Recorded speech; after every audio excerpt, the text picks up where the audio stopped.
So Manuel Olivera is director in Colombia of the Clinton Climate Initiative and is director in Latin America of the Hybrid Test Bus Program. This is an initiative financed by the Inter-American Development Bank.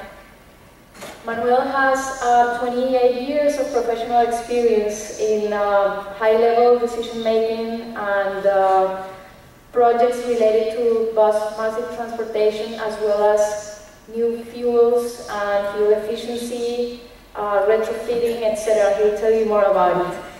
So he has been consultant for the World Bank, for the Inter-American Development Bank, for WWF, and he has advised governments around several Latin American governments and nations across the world.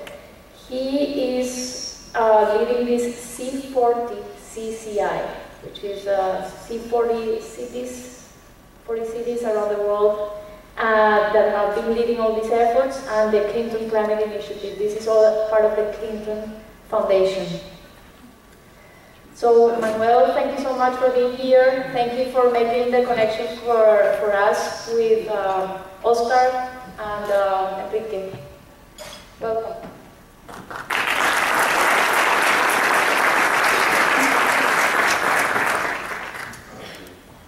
Good afternoon. Well, yes, I bet American Airlines that they wouldn't be able to stop me to be here in Birmingham, and I won't. Even if I had to come here walking, I would have been here. So I made it. Thank you very much for being here. Thank you very much for the invitation, and I really appreciate this opportunity to show you a little bit what about the C40 CCI work around the world. What services are we offering to different cities? What have we been doing in Bogota? We are going to see a few examples, and then we're going to show a few cases around the world to finalize the presentation with some ideas that might be interesting, put into practice. So let's move on. It only will take 4 or 5 hours, this presentation, so well, the initiative is basically focused towards cities. The main reason is that we are trying to implement activities that are focused, again, to reduce greenhouse gas emissions and reduce the problems related to those emissions. This initiative became reality thanks to Mayor King Livingstone from London many years ago, several years ago, and he had this idea in mind. So he shared the idea with President Clinton, and he said, well, we're going to set the team you need to implement this initiative. So this evolved, and finally Mayor Bloomberg became mayor of New York, and he got interested in fostering this initiative, and he made an alliance with the Clinton Foundation to make everything happen at the same time as only one organization. So now the initiative has a board, and the board is basically the result of the activity of 10 different mayors around the world. So we have activities in many cities, nearly 40, but we have presence in basically something like 15 cities where we are working hard with those cities that are key cities for this purpose. And why we work with cities? Basically because C40 cities are 35% of the GDP at urban level. For the C40 cities are 20% of the emissions that are produced in the cities, in the C40 cities, overall, around the world. And the C40 cities are having something like 60% of the population of the cities around the world. So it's very important to work with cities because we're going to have results faster than by any other means. But this is not only about CO2. CO2 is something very important. It's a key issue to work with, and at the same time, it's an excuse, to work in order to benefit people, to work for the people, to work for the cities, to make cities more livable, more interesting for people, more agreeable, more human. And of course, cities are important because mayors and the administrations have the power to work in different subjects. For instance, mayors can work on transport and density, and when you talk about density, Mayor Peñalosa said it's not a very good word. I agree, it's something like promiscuity, so that people try to avoid this concept. So, anyways, it's important to have the idea that the more compact the city, the better for the environment. Local administrations work also on waste, energy supply, especially on the demand side, and also in water. So everything on these kind of activities can be produce a lot of projects to reduce greenhouse gas emissions, but the subject here is not only making projects just for the sake of reducing CO2 emissions, is to make the city more efficient. At the end of the day, what really worth is to reduce emissions and make the city more and more efficient, saving money for different purposes at the end of the day. So, why do we work with cities? Well, basically because mayors are in the business of doing things every day. They need to do things. They need to face present and future problems. They need to work for people essential interests. They need to sort out the health problems, transportation problems. They need to sort out all the problems that this people is facing every day. They are responsible for improving life quality of the people. And of course, they are shaping the most human of the ecosystems, the cities. So that's the key issue, and that's why we're working with cities mainly. So the history of our work is essentially starting with Mayor Livingston. Then there was this partnership with the Clinton Foundation, where we were working in the implementation side. Then Mayor Miller, that you saw him, riding a bike around Copenhagen, he was very enthusiastic, and he put, a lot of effort to move ahead with different activities. Then Mayor Blomberg, as chair of the organization, made an agreement with the foundation, and now we are working as a new organization that joins both the C40 group of the cities and the Clinton Foundation. We have basically these four services that we are offering the cities. Of course, these services are far longer, and the content is, of course, very heavy, and I don't want to stop very much and to take too much time on this subject, but I just want to say that we work with the cities to help the cities sort out problems, finding out the best opportunity to make investment, to reduce greenhouse gas emissions, to be more efficient in energy, in waste, in transportation, working on sustainable development, measuring and planning activities within the city, in water, in green infrastructure, and in finance sides.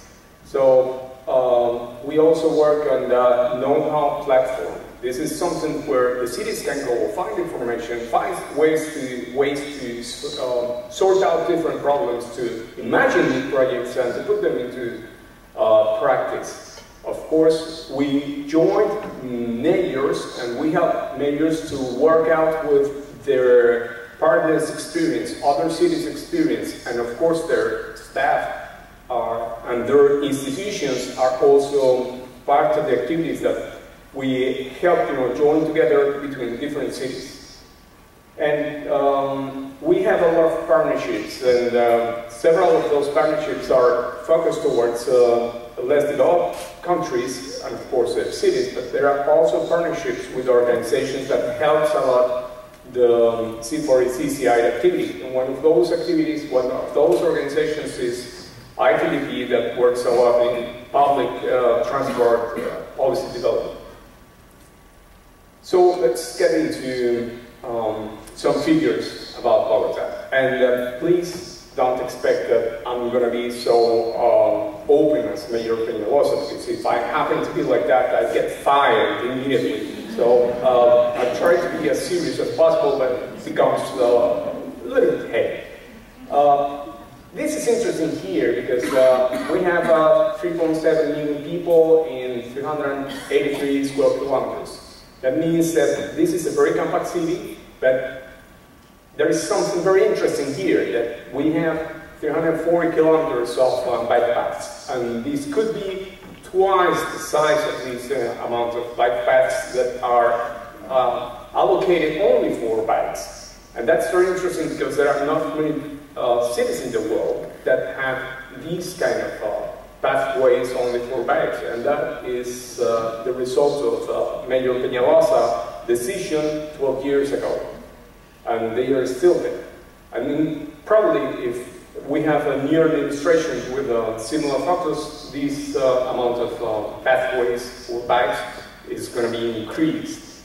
Now, this is the size of the city in terms of economics and in terms of emissions. In terms of per capita emissions, we are below the urban average. So that's the only explanation for that, is that we don't have as many cars, individual cars around the city, and we have a lot of public transportation for the population. Because private cars are the main source in transportation of CO2 emissions, among other emissions. I want to take a minute regarding Transmilenio, which is the BRT in the city. And I want to highlight these figures here. Something like 1,800 buses, and these 1,800 buses are basically 10% of the overall fleet that runs every day in the city. And please have in mind this figure, because I'm going to take it back in a few minutes. Now, this is the amount of passengers per day, but all the work that has been carried out, not because of us, but because of the institutions, have led to the reduction of greenhouse gases, CO2, in this amount every year. This is happening because of Transmilenio, because it's more efficient, because it's reducing emissions compared to the alternative, which is private cars and all the other buses that are part of the common fleet.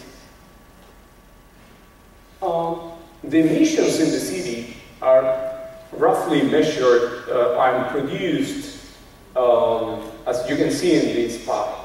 Transport is one of the main sources of emissions, of CO2 emissions. And if we split this public and private transportation, nearly 75% of private transportation is responsible for CO2 emissions here.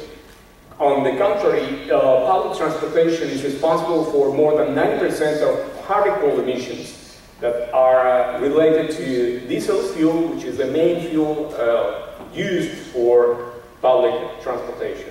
Then industry, residues, and domestic sources. Residues is rather small, rather low, because we have a nice project, which I'm going to explain a little bit later.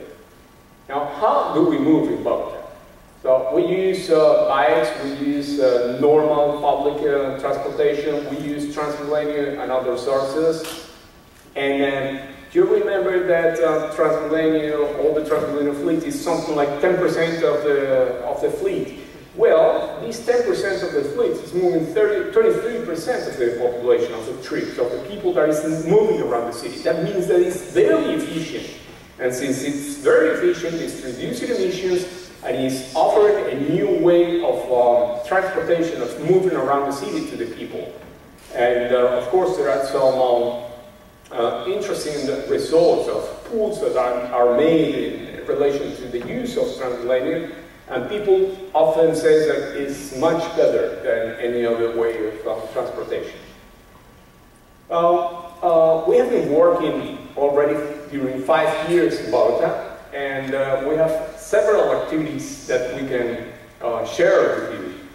Actually, we don't do that directly. We help the city put into practice those projects. Some bigger, some smaller, but we help a little bit where the needs are. If there is a need for know-how, there we are. If there is a need for information, for structuring projects, or for some additional funding, we try to get it for the purpose. Or in this case, for instance, we helped with a study that supported the preparation of a law that obliged the production of fuel in the country to reduce the content of sulfur. The result is this curve here, and when the content of sulfur, I mean the law became in place, the reduction of sulfur was so important that you can see it here. Now, in the future, we have 50 ppm of sulfur content in the diesel fuel. In the future, we're going to have something like between 10 and 15%. We still are not among the international standards. We are still close to 50%, and we need to go down below to 10% as much as possible. But it takes time, it takes money, but it can be done. Now, this project here, we were helping the city to decide if they move into these biogas use that is being produced in the landfill. And we helped the city structuring the project, and the project is in place. And now it's reducing 700,000 tons a day a year of CO2, and it's supported with the CDM project.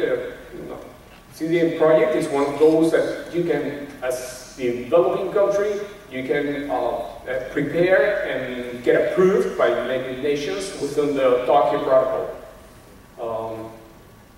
So it's producing money for the city, producing money for the private sector as well, and of course reducing emissions at the same time.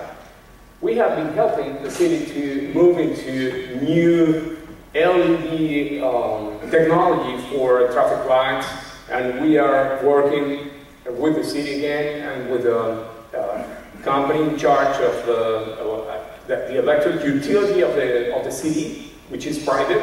We are working with them to try to structure a new project for public lighting using LED and some experiences that we have gathered around the different cities where we are working with. We also have the city structuring a couple of projects to produce hydroelectricity within the network, the pipe lines of the waterworks in the city. And that was very interesting because instead of having some valves to reduce the pressure of the water coming into the city, it was changed, those valves, by some wheels to produce electricity. So the electricity is produced, it's reducing the pressure, it's producing energy, it gets into the network, and then it's consumed and produced, and it's producing money for the city. There are two more hydroelectric small plants that are going to be built in the next few months. We are also working in transportation, private and public transportation. Private transportation is going to be there, and of course it's going to be some kind of there's going to be some kind of control, and it's going to be more and more complicated for the private to move around in their own car. But still we need to move into new technologies, into electricity. So we have been testing, we are starting to test two different kinds of activities, private and public. Private with Renault, that is setting the only project outside Europe, is doing that in Bogota, to check, to verify how is the performance of those cars in the city according to the driving pattern that is in place, and the altitude, the weather, and the like. And we are also moving on into a taxi cab pilot with 50 cabs that are getting into the city within the next 2 months. And we have two companies that are offering those cabs for testing purposes, to check and to verify how is their performance in the city with the taxi drivers, which are a very special group of drivers. They have their own specialty. They know how to drive their own taxi. If you want to be a taxi driver, it's going to be rather difficult if you don't perform like they do. They have a certain way of management of their activity. So we need to test that. We need to know how these cabs are performing and how is the real amount of energy available for how many kilometers a day. So some suppliers say that some cabs can run for 300 kilometers a day. So we need to check that. And some others say, well, 150 kilometers a day. So we need to check that. We need to check the performance of the batteries. We need to check the stability and the safety of those batteries. So we want to give the city real information, proved information, for the city to make decisions in terms of policies or in terms of regulations. And of course, everything is focused towards the reduction of CO2 emissions at the end of the day. But at the same time, we are working in the logistics, in the improvement of the activity of those cars in the cities. So we use, for instance, this private initiative to give some hints to the city to make decisions in order to reduce the interest of the private owner to buy new cars. Instead of buying two, stick to one, sell one, and reduce, at the end of the day, the increase in size of the fleet. So it's another strategy to reduce the amount of cars in the city. Now, for public transportation, we also need to work on technology for the buses. Buses, of course, are one of the main sources of emissions, of gas emissions, and particles, because they are using diesel fuel. So what we are doing with the IDB, with some funds that we got from this bank, is to test new technologies, low carbon technologies in Bogota. And why Bogota? Because Bogota is very high in terms of altitude, and everything that works perfectly in terms of fuel close to sea level, it doesn't work like that in Bogota, because there is less oxygen, and oxygen is the essence of the combustion. So we are testing, starting on April 23, we are testing some 5 buses, one of those electric buses, and we're going to see the performance. Of course, the electric bus has nothing to do with oxygen in the city, but we want to show that the technology exists, and we want to check how much money it's worth. What's the capital cost, what's the operational cost, what's the maintenance cost, and everything together and analyzed within the life cycle of the vehicle. We can give the city enough information to make decisions in relation to the new technologies that the city really wants to have in the future running around the streets. So this is an interesting evolution of the transportation system in terms of technology, because we help the city focusing towards new technologies, and at the same time we are helping the city improving the transport system around the streets. Of course, we always are in the middle of a discussion that new technologies are more expensive, and yes, they are more expensive. If they are improving the performance of whatever you are using, yes, normally they are more expensive. But if you analyze the whole thing within the life cycle of the technology that you are trying to put in place, then you're going to see if it closes or not in terms of financial analysis and economic analysis. And then you can find a way to make it feasible in terms of the amount of money that you need to put in place this kind of technology. And this is an interesting discussion, because normally you stick in the center of this discussion that the city normally doesn't have the money to invest in new technologies. In this case, it's private. The private sector who needs to make the investment, and the private sector is asking for more money to make investment in new technologies. And what we are telling the private sector with this information is that they don't need to earn more money. What they need to do is to have more time these buses running, because the life is longer, and then the payback period is going to be not 3 years, but 4 or 5.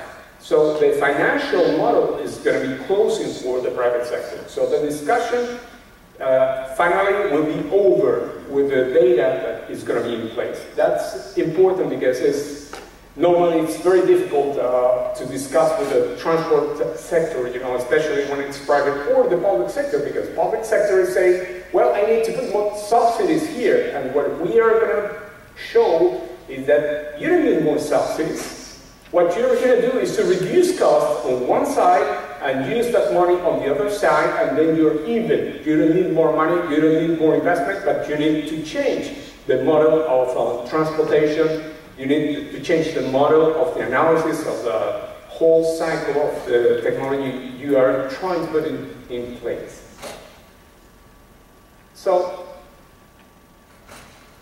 we are also trying to structure a green corridor to show how this can evolve in the city. This is something like I was saying at the beginning. This is an example where you gather together everything around one corridor, and then you begin to work in retrofitting buildings, you work on improving public lighting, or retrofitting public lighting, public traffic lights, you recover natural areas that were before the city was covering. Certain rivers, for instance, are moving underground, and you can try to recover those rivers and see them open and make walkways and make them attractive for population. So population, instead of going away 100 miles to see a tree, they can be living in the city with trees, with natural conditions.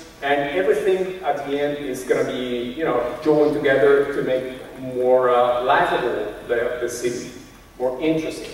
So that's an example that we want to use, and we were preparing with the support of a company, DDS Pulse, some sketches to show how this could be seen by the city, how this could be, how the administration could figure out the new corridor in the future. Of course, this requires a lot of effort, but it's a way to avoid the reduction of interest of the population around certain areas. And this works is going to be used to increase example around the city and around some other cities that are part of our group.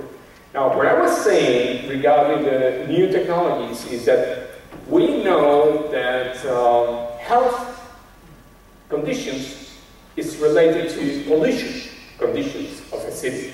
And sometimes people go away 100 miles away to avoid the pollution that is the normal condition of certain cities. Now, there's some studies that have taken place in Bogota have shown that if we make investments along 10 years of in pollution abatement, for every $1 that is put in this investment, we are going to get $9 back in health improvement. So this is, this is proof. This has hard work behind, a lot of science. So the discussion is finished. I mean, we don't want people dying before the time arrives. We don't want kids, you know, going to the hospital if they don't need to go. We don't want elderly people going to hospital because of pollution. What we want to do is to make investment to avoid those costs in the future, in the near future. The next year, actually, you don't need to wait 10 years, you know, to begin to have results. If you do a very good work, you begin to see results very quickly in terms of health for the people.